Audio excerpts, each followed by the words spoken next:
Damos comienzo a esta mesa de este viernes 2 de febrero de 2018, cuando ahora sí vamos con los saludos formales. Vamos primero con los que estuvieron acá aguantando el mostrador. Eso. Ana Ribeiro. Ana, ¿qué tal? Buen día. Buen día. Juan Grompone. Juan, ¿cómo estás? Buen día, ¿qué tal? Y los que se reincorporan hoy después de un mes de licencia. Mauricio Rosenkopf, buen día, Ruso. Y acá, por la vuelta. Y Gonzalo Pérez del Castillo. Muy buenos días. Bueno, ¿cómo estuvo esos abrazos, ese reencuentro? ¿Hubo algún reproche, no? Más lindo con Ana. ¿No? Es mejor con Ana. Pero eso que dijo Gonzalo de que te había visto, que era que mucha buena onda con los demás contertulios, con los que estuvieron No, que en él verano. vigiló durante todas las vacaciones que yo no fuera a sonreír en exceso. Que no se propasara. Dice que no, que estuve bien. Que le mantuve. Y además pararon los pedales con esto que va a venir, que no sabemos cuáles son los pases del año, cómo salimos, si salimos de acá. Porque salimos con mucha más radio el 12. ¿Dónde se ubica en el dial, por ejemplo? Esos datos. No sabemos. Que la verdad es que, Ahora, después vamos a tener. ¿cómo detalles. nos vamos a llamar el tiempo? El tiempo. El tiempo no, ¿cómo se va a llamar la radio? Después lo hablamos, después lo conversamos. Entonces, después Vamos de, a- Por ahora después no de la tenemos tanda. ni nombre Vamos ni al lugar en tema. el dial, pero seremos millones. Vamos al tema que tenemos previsto para A hoy. ver, yo había un cartel que decía, volveré y seré sillones, Luis XIV. Bueno, vamos a poner un poco de orden. Vamos al tema. si ¿Por quieren. qué orden? Vinieron muy revoltosos de las vacaciones los alumnos. Al consejero de Educación Primaria, Pablo Cayani, le preocupa sobre todo la desigualdad de la educación. En declaraciones esta semana el semanario Búsqueda dijo: las propuestas educativas tienen bases filosóficas, pero siempre son políticas. Unas entienden que lo deseable es la igualdad y otras que cierta selección o exclusión le hace desigualdad es correcta. Personalmente, dijo estar en contra de estas últimas y por eso se opone a que se impulsen las instituciones educativas gratuitas de gestión privada, como el Liceo Jubilar, El Impulso o Los Pinos, ubicados en Casaballe, porque, dice Cayani, hay quienes pretenden vender un modelo caro, riesgoso y mucho más desigual que el estatal, indicó. Cayani aludió así al economista Ernesto Talvi, quien propone crear 136 liceos gratuitos similares a los que funcionan en Casaballe en otras zonas críticas del país, pero gestionados por el Estado, para atender a unos 80.000 jóvenes con una inversión adicional de 150 millones de dólares. Uruguay ya tiene un modelo educativo a replicar en casa. Finlandia está en Casaballe, había dicho Talvi. Avanzada la entrevista, Cayani salió al cruce de la propuesta de Talvi. Es la misma idea que instaló el dictador Augusto Pinochet en Chile y que aplicaron algunos estados brasileños, afirmó. Estas instituciones, que dirigentes opositores pretenden replicar en el país, prosiguió Cayani, son gratuitas porque no le cobran al usuario, pero en realidad son financiadas por el Estado a través de las donaciones empresariales a cambio de renuncias fiscales. Bueno, ¿quién comienza con este tema? A ver, es una vieja discusión. Ustedes querían abordarlo también porque tiene de fondo un tema educativo. Juan, ¿empezamos contigo? Juan está terminando los apuntes. Capaz que no. Apuntando una cosa que no estaba. Vale. Bueno, la primera cosa que quiero decir es que cuando uno dice que el modelo del Jubilar y compañía es el modelo de Pinochet, es porque no tiene mejores argumentos, ¿no? Es decir, es que es una manera de insultar. Es una manera de insultar en lugar de argumentar. ¿Por qué tiene que ver con eso? Porque en realidad yo no creo que haya ningún parecido. Creo que lo que sí es claro es que primaria ha fracasado en las zonas marginales de nuestro territorio, ¿no? Y que estos modelos son exitosos, se han demostrado ser exitosos. Por supuesto, son exitosos respecto del punto de vista educativo, no lo sé si del punto de vista económico, que no tengo un balance económico para comparar, pero sin duda son exitosos. Es claro que la educación general en el país está bastante atrasada. También es claro que faltan recursos, ¿no? Es decir, es clarísimo. El reclamo del 6%, que es una bandera, básicamente lo que quiere decir es faltan recursos para la educación, y eso es cierto, faltan recursos para la educación. También es cierto que tampoco se ha hecho en reformas, es decir, que se han aumentado los recursos, sin embargo no ha cambiado demasiado la cosa. Creo que en este caso el Frente Amplio perdió el tiempo, igual que el Partido Colorado, en la reforma educativa, y ahora no encuentra caminos alternativos.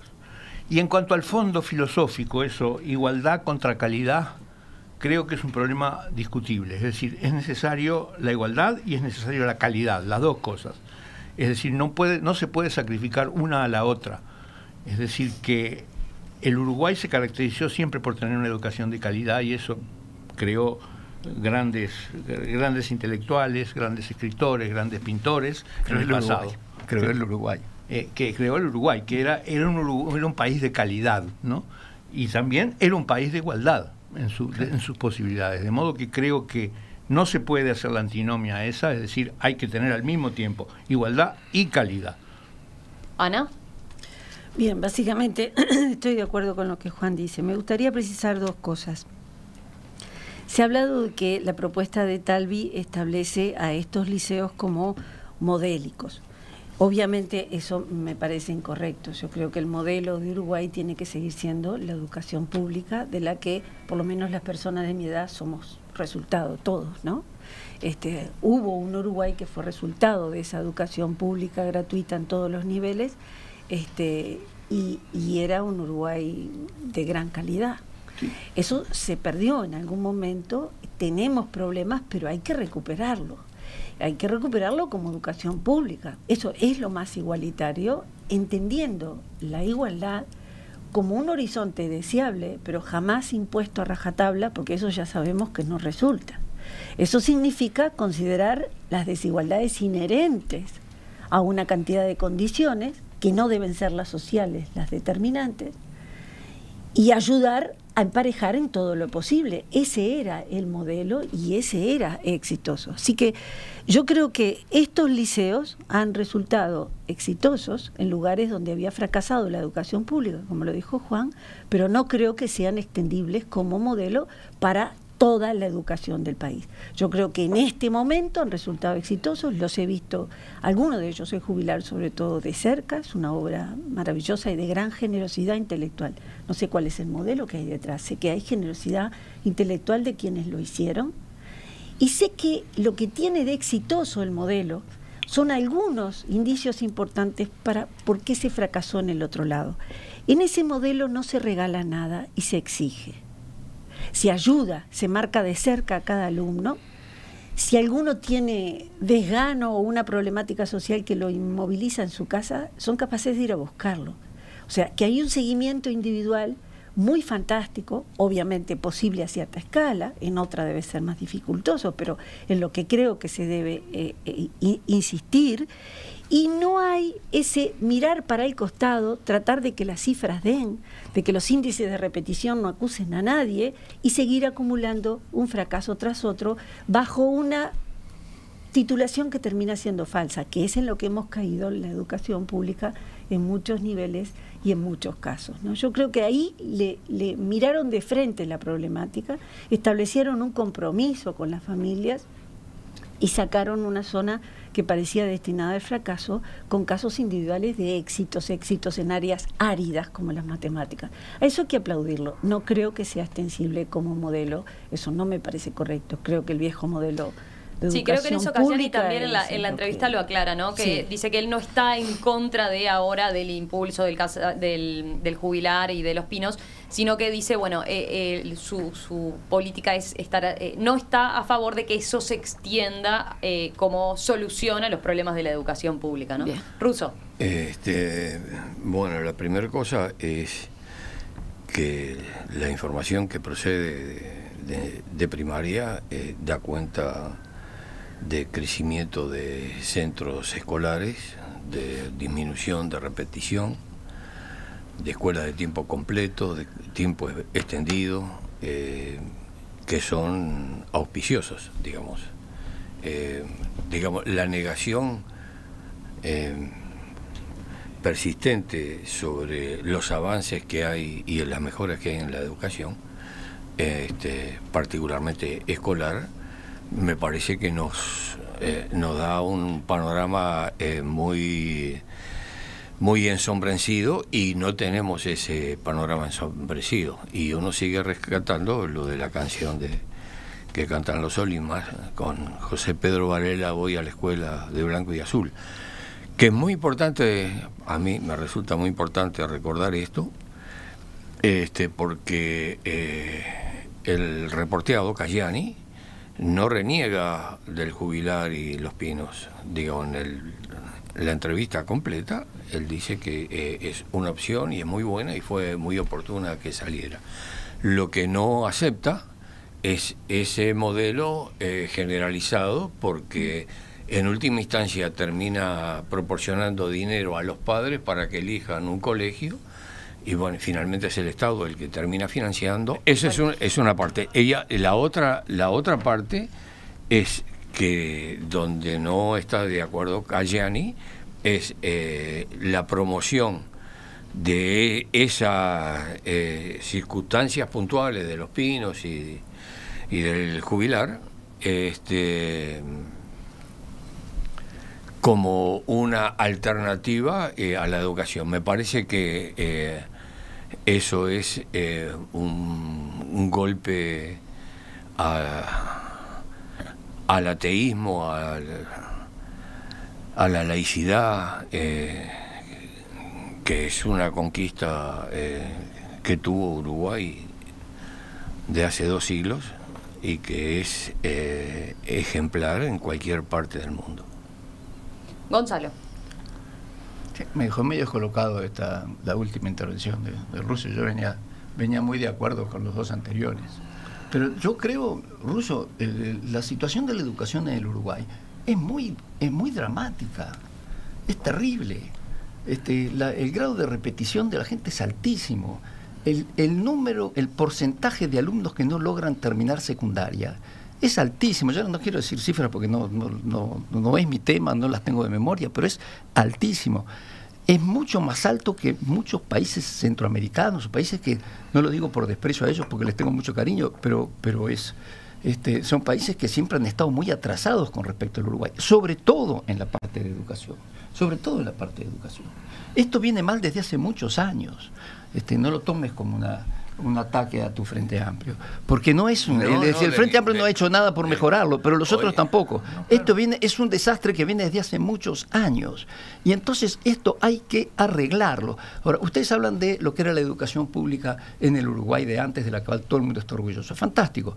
Te decían, bueno, lo que pasa es que antes a la escuela pública iban los hijos del profesional, los hijos del funcionario, los hijos del obrero especializado, todos mezclados, y entonces había referencias y era mucho más fácil. Hoy día vos tenés escuelas en contextos críticos donde todos esos hijos de padres que se preocupan, los han sacado, entonces no hay referencias. Bueno, yo ese discurso me pareció lógico y todo, pero aparece esta gente que se mete en los contextos más críticos y dentro de ese contexto crítico logra hacer lo que la escuela pública lamentablemente no logra hacer, que es que los estudiantes no se vayan, que terminen, que no repitan, nada. Bueno, que aprendan. Perfecto, que aprendan. Porque todo lo que dijiste guste, antes se puede hacer sin aprender. Bueno, pero a ver, entonces, aprender además es un plus. ¿Qué es lo que nosotros queremos? Nosotros lo que queremos, nuestro objetivo es que los estudiantes en el Uruguay terminen secundaria y se preparen para un mundo que va a ser muy, muy complicado, en el cual no podés entrar sin tener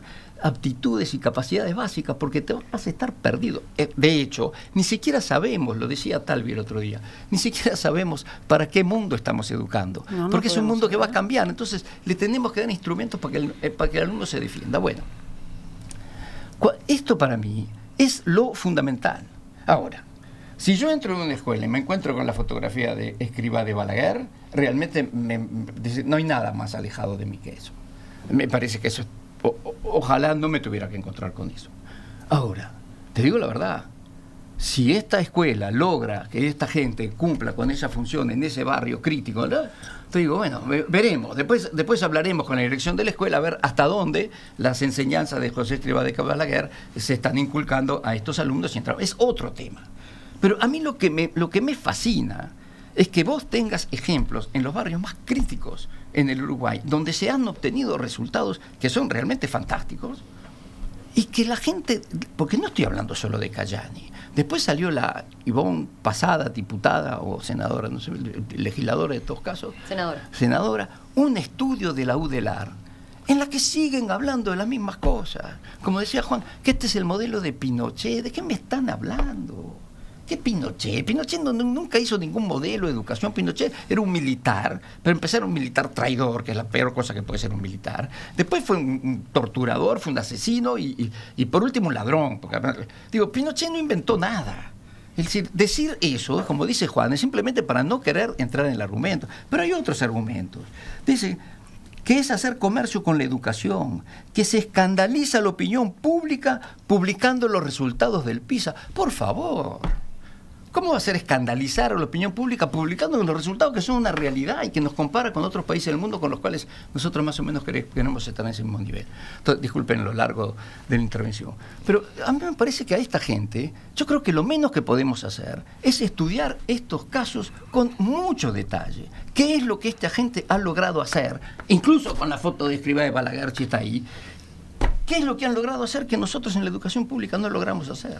Después hay una cifra que me gustaría porque estuve en una charla de Talvi y me quedé bastante impresionado con algunas de las cifras que él dio, ¿no? Sobre qué recursos se necesitarían, que no necesariamente tienen que ser privados. Los recursos pueden ser públicos, pero entonces que la enseñanza pública adopte las metodologías adecuadas para tener resultados mejores. Disculpen. No, Bueno, yo lo que quería... pasa es que contigo, ¿qué crees? No, Bueno. Yo quería agregar una cosa. Eso es el mismo. Yo quería agregar una cosa, es decir, es cierto que la educación siempre tuvo el problema de que está educando para un mundo que no existe, para un mundo que viene. Sí. Pero creo ahora que el problema que tenemos es que está fallando la educación media en un mundo en que la educación terciaria es necesaria. Es decir, en el momento actual no se encuentra un trabajo digno de calidad si no se tiene formación terciaria. Entonces, ese es el problema. Es decir, el problema es que hemos retrocedido. Es decir, cuando en 1950, 1960, más o menos la enseñanza media funcionaba, esa era la enseñanza adecuada para trabajar. Pero ahora la enseñanza adecuada para trabajar es tener por lo menos un primer grado terciario. Entonces ahí tenemos un problema muy serio, porque retrocedimos en un momento en que habría que avanzar en la educación. Entonces ahí tenemos un problema muy grave y ese es el principal obstáculo, ¿no? Es decir, que no es una tontería el que se fracase en la educación media, es una situación gravísima. No vamos a tener trabajadores dentro de 10 años, dentro de 15 años, dentro de 20 años. Si ya hay sectores que no encuentran suficientes trabajadores calificados para lo que tienen que hacer, ¿no? De modo que estamos en un problema. Ahora, yo quisiera ser justa. No es cierto que no hayan hecho nada. Yo creo que se hace muchísimo. Que no tenga éxito es otro problema. Y es de otra índole. Nada, sí, alguien en algún momento dijo, no se ha hecho nada. Yo creo que sí se ha hecho. Se sigue haciendo, no con éxito. Y eso requiere un estudio en profundidad que este país no se lo ha dado todavía. A ver, ¿cuáles son las fuerzas que han impedido que tuviera éxito? ¿Cuáles son las fuerzas que han impedido que nos propusiéramos una reforma estructural grande, unitaria? Creo que la última fue la de Rama, grande, unitaria, que abarcara todo. Y bueno, esa fracasó en algunos aspectos. Otros fueron admitidos, muy criticados en su momento y luego admitidos y llevados a cabo incluso por aquellos que la criticaban, lo cual también amerita una reflexión. Pero luego y finalmente no se ha conseguido hacerlo. ¿Por qué no? Porque incluso hubo en algún momento una declaración política de conjunto de que eso es lo que tenía que hacerse y que el cuerpo político estaba dispuesto a respaldarlo y no se hizo. Creo que eso es lo que tenemos de una vez con coraje colectivo hacer. Bueno, ¿por qué va mal cuando en realidad ves que se hacen escuelas, que se hacen liceos, que se hacen? ¿Cómo que no? Mentira que no se hace, se hace y con la mejor voluntad. Lo que digo, no estamos obteniendo los resultados que tenemos que obtener, eso es lo que estoy diciendo. Y si vos ves que hay una persona que los obtiene a como dé lugar, claro, lo menos que vos espero, que yo espero de la UDELAR, de la gente que está metida en esto, en la NEP, es que por lo menos lo estudien con una cierta objetividad. Yo sinceramente de estos artículos no veo ninguna objetividad. Veo una posición, incluso diciendo que Edu 21 es activismo político y Talvi es activismo. No es. No es activismo. Es decir, gente que está estudiando seriamente un problema muy grave que tenemos. Yo no veo que sea activismo político, sinceramente, y no es descalificable. Creo que hay que estudiarlo con seriedad. Russo. No, está bien. Yo quisiera agregar algo. Lo que sucede, si miramos la historia del Uruguay, es que todas las reformas educativas importantes fueron hechas por la fuerza, fueron hechas en forma verticalazo y autoritariamente. Es decir, desde la reforma de Varela, que fue la primera gran reforma, que fue hecha bajo la torre, hasta a pedidos presos. Sí, y hasta el permitir las universidades privadas, que fue hecha en la última dictadura, o la de Rama, que fue lo más autoritario del planeta, ¿no? De modo que todas las reformas en este país han sido autoritarias. Usted dice que lo de Rama fue autoritario, por ejemplo. Pero si algo tenía Rama era autoritario, era ser autoritario. No, era una persona convencida de lo que tenía pero que lo quería imponer en forma autoritaria. Y bueno, ¿y qué ibas a hacer? Iba el choque, iba el enfrentamiento. Y sí. Sí, pero lo enfrentaban a él también, digo. Yo no... el plan Ceibal, que fue la única cosa en los tiempos modernos que se hizo en contra se hizo por un verticalazo de la presidencia, es decir, dejando de lado totalmente el sistema educativo. Bueno, entonces hay que hacer atención a lo que dice Ana. Digo, acá es necesario una posición más autocrítica de la gente que un sincericidio nacional. ¿No? Sin duda.